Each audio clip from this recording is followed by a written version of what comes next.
campus media itself. And this is something that Honest Reporting is branching out into, helping to make sure that students, Jewish students on campus, are able to respond to anything they see in their own campus newspapers. And also, I'd like to think this would also help with the issues that are being debated within student unions on campus. Unfortunately, we see more and more invitations to less than savoury characters. Certainly, we've seen recently at Columbia University, we saw recently at Oxford University, where the potentially bizarre sight of Norman Finkelstein on the same side of a panel as someone arguing for a two-state solution. I'm not quite sure how that happened, but we need to make sure our students are educated. And I've seen at close hand just how bad the situation is, not just in America, but certainly in Britain, where I went last year. I went to speak to a few schools. This is before these students even get onto a campus. I went to the Jews Free School, the largest Jewish day school in Europe, and I did a presentation on media bias. I showed a couple of hundred students the issues, what sort of media bias they're seeing. At the end of it, I was attacked. I was attacked by these students. Aren't you biased? Why are you doing this? Shouldn't you be also concentrating on the terrible plight of the Palestinians? You know, it's one-sided. I said to them, look, you know, if you want to see this sort of thing, you know, log on to the BBC website, or there are plenty of pro-Palestinian websites out there that you can look at. But what was quite frightening was that these kids had obviously been influenced to such a degree that not only did they not have pride in Israel, they've gone the other way. And I also said to them afterwards, I said to a couple of them privately, I said, look, you may consider yourself to be progressive, peace-loving, you want to see a two-state solution. You know, there's no argument as to, you know, all of us would like to see peace in one form or another. And, you know, I'd be quite happy for, you know, the Palestinians to, you know, live happy lives, as long as we're not being blown up in the streets of Jerusalem and elsewhere. However, when you, Mr. Jewish student, get onto a campus, it will not matter what your opinions are. As a Jewish student, you will automatically be associated with Israel, whether you like it or not. The next time the IDF goes into Gaza on a military operation to stop Qassams, and perhaps, God forbid, an accident happens, civilians are caught up in the fighting, it doesn't matter whether you agree with it or not. You are going to be held responsible, rightly or wrongly, by the student community there, and you will need to know how to defend yourself. Unfortunately, this is the situation we're at. I'm not sure whether it's going to get any better in the short term, but again, another thing that Honest Reporting and many other organisations are trying to deal with. And certainly, an organisation like Honest Reporting has a powerful role to play. These are the days where every student, every child over the age of 3 seems to be able to use the internet, knows how to email, goes surfing online. A site like Honest Reporting needs to be on their favourites page. We need to direct them there, and these are the sort of things, short, sharp, to the point. We need to get the young generation involved. And perhaps some of you will be surprised to know that our major demographic in terms of subscribers is actually the over 40s, and an awful lot of people who actually, you know, are retired and have the time to sit, read newspapers online and actually respond to media bias. But what are we going to do when these people are no longer doing this? We need to make sure that the next generation, the technically savvy generation, is still involved. And one tool that we're hopefully going to use to make this happen is our 24HR megaphone. Basically, what happens is, in real time, everyone can see a little box there. If I see an article or there's some crisis that we need to deal with, and say, God forbid, another war, for example, I can go into a management tool online, and I can type, you know, a 3 or 4 sentence alert, which I direct people to a web page. It could be our web page, it could be someone else's web page, and it gives an action, for example. Either write a letter, It could be just simply to forward this to more people online so that we get a surge on Google or on other websites. There are many other social networking and news sites. Maybe some of you have heard of things like Reddit, Alex, other things, dig.com, another one where a lot of people comment on the news and a lot of it's anti-Israel. If you can direct people to certain stories or direct people to add their comments at the bottom of a blog, it can be very, very successful. Basically how this works, I press send, and on people's desktop, a box, this blue box pops up telling people to go and take action. Again, something that's very, very appealing for students, for example, and they use this. And this means that we don't have to spend a day writing a communique, or we don't have to swamp people with communiques to the extent during a week that they switch off and they don't want to read anymore. And on this map, it's maybe perhaps difficult to see from where you are, but the purple pinky dots are where concentrations of people have actually subscribed to this facility. I was surprised to see we have 2 people who subscribe in the Faroe Islands. Personally, I'm hoping to meet with the person who subscribed in Hawaii. I'm hoping they're a big, perhaps a potential funder, and I'd like to go over there and meet them. We have people as far away as New Zealand. We've had people in Scandinavia, around Europe. We've even at some points we've seen people in Arab states actually logging on. Although I'm quite convinced that these are people who are probably looking to see what we're doing to help prevent what they're doing from having any success. So as I said, we're harnessing new technology to try and make an impact. Again, how do we measure our progress? There are many ways of measuring progress. One way, of course, seeing our subscriber list grow. Another way, seeing people like the journalist Tom Gross saying that we are actually a key reason for an improvement in recent media coverage. Obviously things such as hits on our website, the amount of people forwarding our material. Again, I'm sure afterwards we're going to be able to discuss what actually constitutes success in another way in terms of responding to media bias and in terms of how Hasbro is perceived.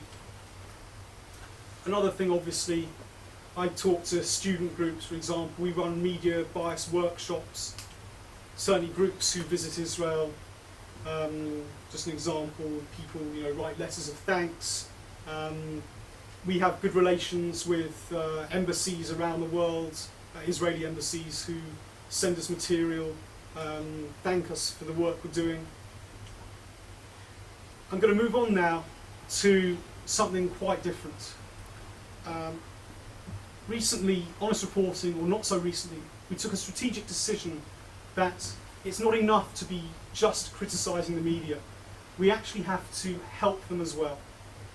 So we decided we were going to open something called Media Central. I'm not sure whether any of you or all of you know about Media Central. A media centre in the heart of Jerusalem to actually help journalists. Now, I cannot say a lot about Media Central, and there's a very good reason why I can't say much about it.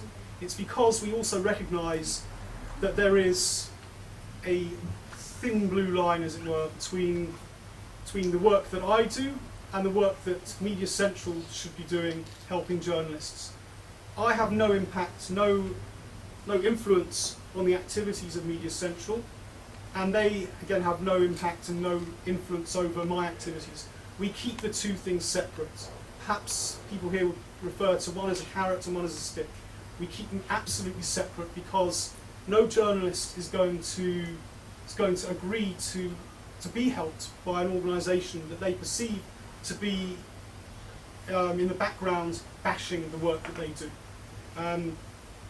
We believe, however, that accuracy is Israel's best ally, and therefore when Media Central helps a journalist by providing a translator, a fixer, taking journalists to Sderot, up to the northern border, providing them with stories, trips to the Golan Heights. We don't do what goes on in the American Colony Hotel or in Palestinian pro-Palestinian organisations, where they'll simply take a journalist to a site in Ramallah and tell a story, and sometimes it is literally that, just a story of Palestinians suffering, how meet the woman whose son was killed brutally by the IDF, forgetting of course the fact that he happened to be firing an AK-47 at a soldier when he was shot. Little things like that. Media Central aims to be balanced, aims to show all sides of the story, but in a fair and accurate manner that ensures that the journalists will come to the correct conclusion. So Media Central has no agenda other than to make sure that journalists are helped. And in about, I think, the several months that it's been open, some 25%, I believe, of the foreign journalists who are stationed here have passed through on Media Central organised events, and we've actually seen the effects. Certainly, recent trip to Sderot demonstrated the difference in coverage from some of those journalists who went on that trip to the ones who didn't. People who actually included quotes and information from the IDF at the scene. Journalists who actually included quotes about how humanitarian aid is actually getting over the Gaza border thanks to the IDF, and despite the fact that crossing points are being shelled by the Palestinians themselves. Again, I said Media Central is not something I'm going to talk about anymore because I'm not really qualified to talk about it. I would leave that to Media Central's Director of Operations, Aryeh Green, who again some of you know used to work for Natan Sharansky in another life, and hopefully maybe he'll be invited here at some point to talk about this in another session. So, as someone unpronounceable from Al Qaeda said, I don't even bother to try and pronounce him anymore. We are in a battle, and more than half of this battle is taking place in the battlefield of the media. So obviously, if it's high up on his agenda, shouldn't we make it a priority on ours? And I just thought I'd try and preempt a few questions by bringing up a few issues that I thought of that are sort of current or perhaps topical and people would like to discuss. But at this point I'm going to open it up to the floor, and hopefully you can give me some feedback about the work that we're doing, the work we should be doing, the work that we haven't done. I'd also like at this point, and I hope you won't get too embarrassed, I'd like to introduce a colleague of mine, Alex Margolin, who is currently responsible for a lot of the research projects that we're doing, and particularly in the field of Web 2.0 and the new technology. And if there are certain things that I can't answer, maybe Alex will be able to, drawing upon his technical expertise, which perhaps I think I'd like to think myself as being young, but I think I'm getting older because I don't understand it all myself. But it's over to the floor, or to Manfred first.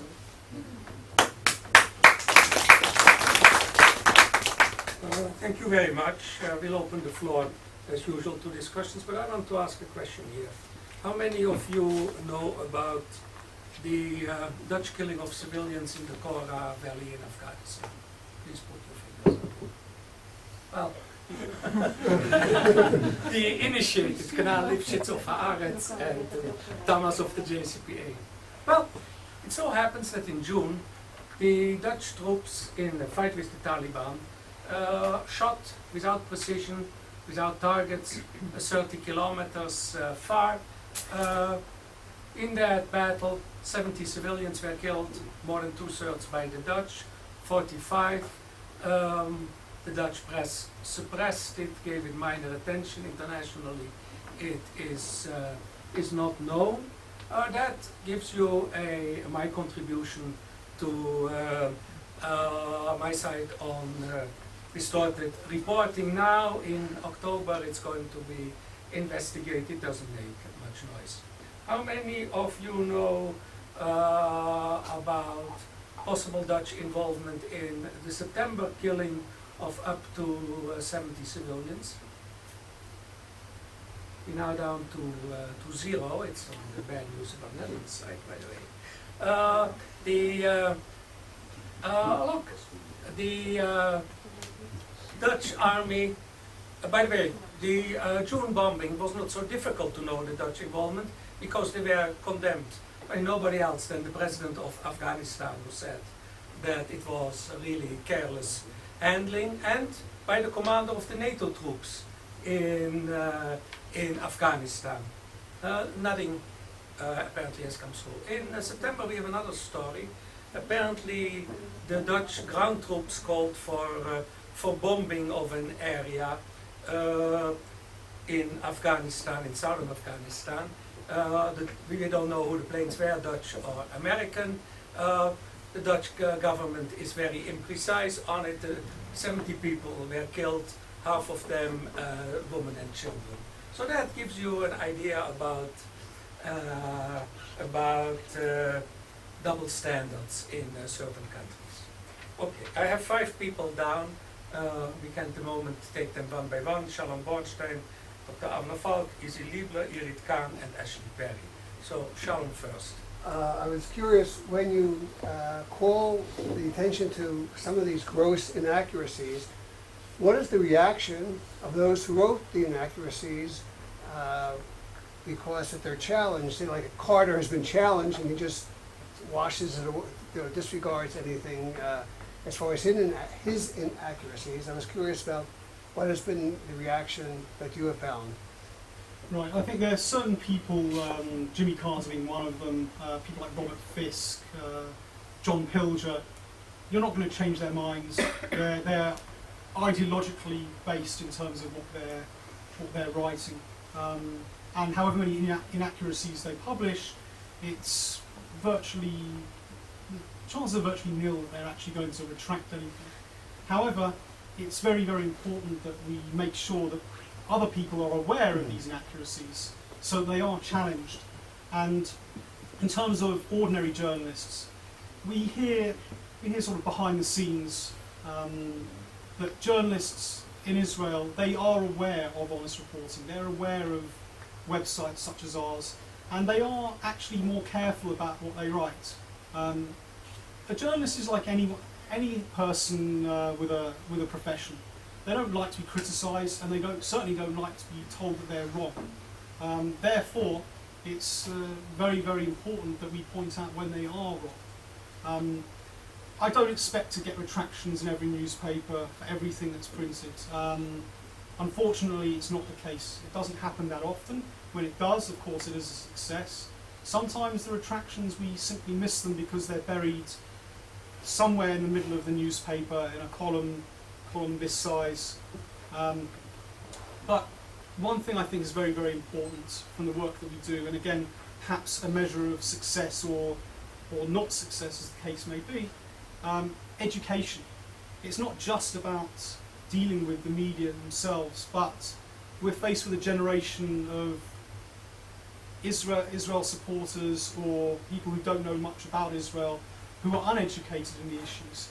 And even if 150,000 people read my communique and none of them bothered to write a single letter to the newspaper, the fact that they've read the communique means that they are engaged, and perhaps they've just been educated about a particular issue to do with Israel.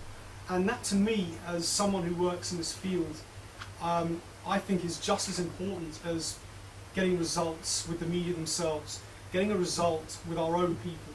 Because without them, then the work that I do is, quite frankly, it's irrelevant. And we won't have any success in the future at all. Avner? Well, I want to congratulate you on a presentation which is very interesting and very moving too, and on the work that you're doing. But I hope you'll forgive me if I choose an issue for discussion which is not on your Please do. slide. Are you going to deal with those issues? I can certainly deal with them. Well, it may have to do with one of them, which is the measurements of success. My question has to do with the proportions of what you're doing as related to the mass communications media. You see, I am, for example, also an avid user of the internet. I visit dozens of sites every day. I've never run into your site. I'm ashamed to say. Please subscribe. Yes, I'm ashamed to say, but I'm saying this because my question is, you see, there are hundreds of millions of people reading the mass communications media, watching TV and so on, visiting internet sites. The question is, because the Holland has been mentioned here several times, reminded me of the proverbial child with his finger in the dike. My question to you is, to put it very briefly, is whether your efforts, however noble and well-meaning they are not like that child with the finger in the dike compared with the masses of massive power that the mass communications media have. You see, if the journalist is going to call terrorists and murderers militants and freedom fighters, what exactly can you do about it? You cannot force them to change their way. You mentioned the BBC. This is very well known. We've had several lectures here about this, presentations about how the BBC presents these issues. We have Media Watch too, in addition to Honest Reporting. The question is the proportions of, how can you measure the proportions of what you're doing as related to the power of those media and your ability to change it?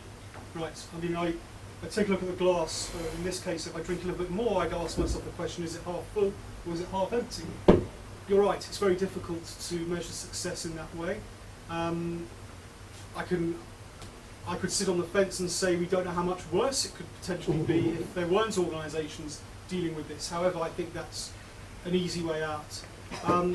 One thing that I've been thinking of lately, and again this perhaps is a matter for discussion, I think a lot of people have been following the recent troubles that the BBC has found itself in with its reporting, not just on issues such as Britain's Queen, issues of reporting that which show that the organisation, the corporation, has a distinct left-wing bias, for example. There is another blog site called Biased BBC, which looks at all of these issues to do with the BBC, and they actually managed to have a lot of success in exposing certain things on the BBC website, things which have nothing to do with Israel. However, I think we're now at the point where the pro-Israel organisations such as ours have to look beyond just the Israel issue. Biased BBC points out issues in reporting in places, BBC reporting in places like Afghanistan, Iraq, and Israel, and it gets to the mainstream. It gets to conservative blogs, people who don't like the BBC, other organisations, politicians as well read this sort of material. And they certainly look at it before they decide to, say, stand up in the House of Commons and criticise the BBC for a report on a political issue. Honest Reporting and others need to make sure that the Israel issue is included in that overall umbrella of issues that people are attacking, for example, using the example of the BBC in this case, because it's very important that our issues become part of the mainstream issues. And I'm hopeful that by widening the umbrella, that we'll be able to have success in more mainstream areas, where people like yourself, who perhaps never looked at the Honest Reporting website, a non-Jewish person who has no interest in Israel whatsoever, goes on to a site, say like Biased BBC, which doesn't concentrate on Israel, but it actually mentions the issues with anti-Israel reporting, links to our site, links to other sites, uses us as a resource. It brings people in from outside, because at the moment we have our core activists. We have our core activists and we have our people who are on the periphery, who know our stuff and know the issues, but won't necessarily take action. But we need to expand that circle to include people who aren't involved, who perhaps have an involvement in media bias, but not necessarily in pro-Israel activism. It can be someone in a country far beyond Israel. And that is where I'm hoping that we'll be able to go in future, using the new technology that we're trying to make use of, pushing things up on Google so that someone types in a search and finds our material, other material, media bias and anti-Israel media bias. In terms of actual overall success, well, as I said, we do see certain examples where we have seen retractions. We've seen issues which have been dealt with better by the media after we pointed out certain things. And as I said, Media Central, I believe, is going to be a crucial part of this armament. But we need to help the journalists, because not all of them come here with an anti-Israel bias built in. Some of them do, unfortunately. A lot of them are simply ignorant of the issues, Some of them, unfortunately, go straight to the American colony hotel, and the first thing that happens to them is they get picked up by a friendly Palestinian. If these people are at an event at Media Central, for example, if they're being helped by Media Central, if they're spending a day in Sderot, if they're spending a day on the Golan Heights, if they're being given a briefing by someone from the Foreign Ministry in our offices in downtown Jerusalem, that's a day where they're not hanging around in the American colony or in Ramallah.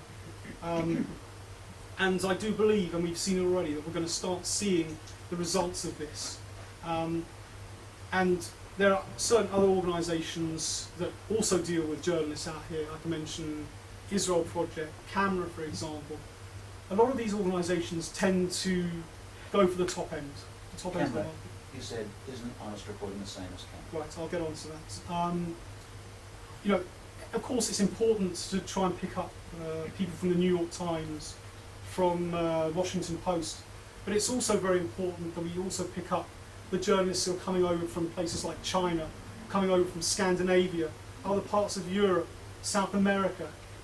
It's all very well and good taking them on a helicopter tour, which I don't doubt has a very good effect.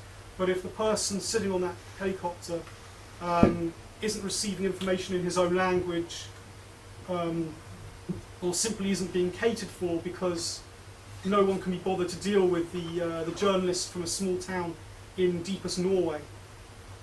It's also important that these journalists are dealt with. This journalist may go on to write for a bigger newspaper later, and that's one thing that Media Central is doing now, is also helping the hundreds of journalists who just pass through here, who aren't necessarily based here who aren't based here permanently or for a couple of years at a time.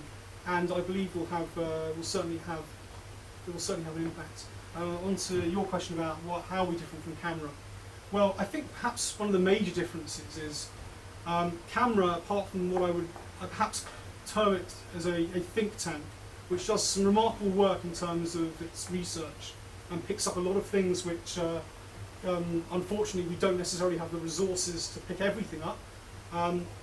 Camera deals directly with journalists. It lobbies them. It pushes the journalists. Now, some journalists would say that Honest Reporting is a lobbying organisation, a pressure group. However, perhaps the biggest difference between us and Camera is we are grassroots. We are open to anyone. Our subscriber list is not exclusive. These are 150,000 people who took the conscious decision to become subscribers.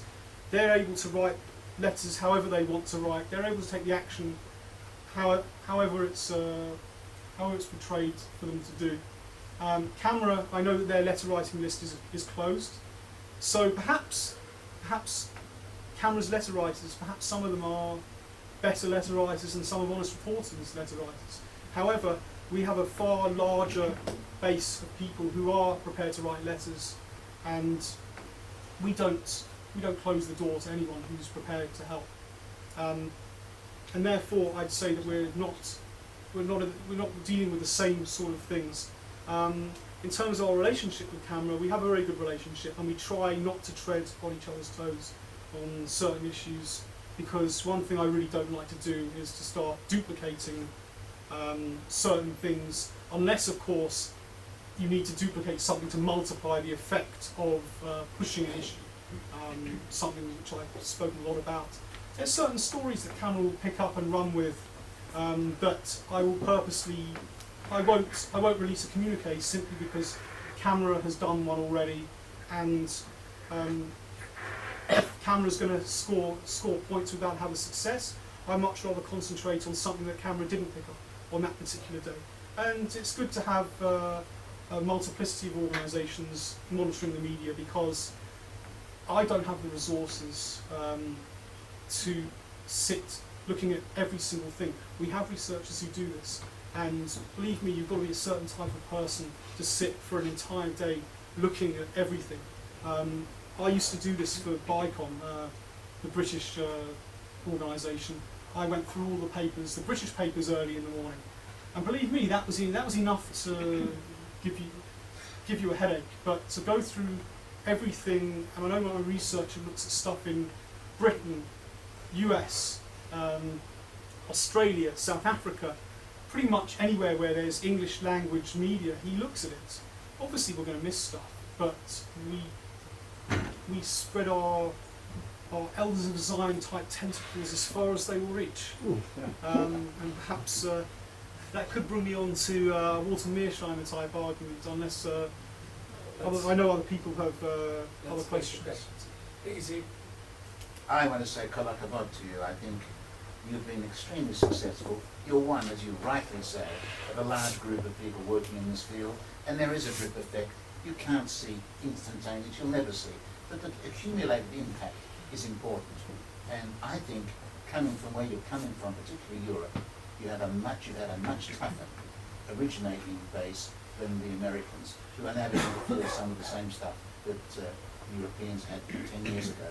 But I think the real success is, and you've alluded to it, is not whether you're successful as you are with the media, and the real success that you're going to be gauged on in the next few years is going to be the extent that you're going to get through to Jewish, I stress Jewish, activists, because we are losing, and there's no question about that, and you've alluded to it yourself, your older readers are there, but the younger Jews, we're losing them. We've lost them to a very large extent in Europe, and the surveys in America show a dramatic decline there. And my feeling is that this is going to be one of the areas where I hope that organisations like yourself will concentrate on, because if we lose our young people, we lose everything. There's nothing to fight for. We won't have to worry about it first, because we're not going to be there. And that leads to the next question. You talk about the media. Now, if you're looking at the media, what is emerging in the last 2 years, in the wake of the demonizers, of the Jewish demonizers of Israel, is a Jewish media which is beginning to come out with some ugly things. And the capital of the Jewish media, of course, is here. And we have one particular newspaper that carries articles that would make post-Zionism look like a picnic. Now, the question I'm saying to you is, do you try to cope where we come with situations in the Jewish media which are within the broad consensus of agreement, where these people are you taking this head on? The second question I wanted to ask you is, you look for corrections, and that's a technical question I wanted to ask you because it may be relevant here. You have a press council. If there is a clear mistake, can you go to the press council, and do you have any effect? And my last little question is, approximately, if it's not confidential, what's your budget? Right. The budget, it's not confidential. We are obviously a registered charity in US and Israel. I personally can't remember our operating budget, although I do know that it is in the region of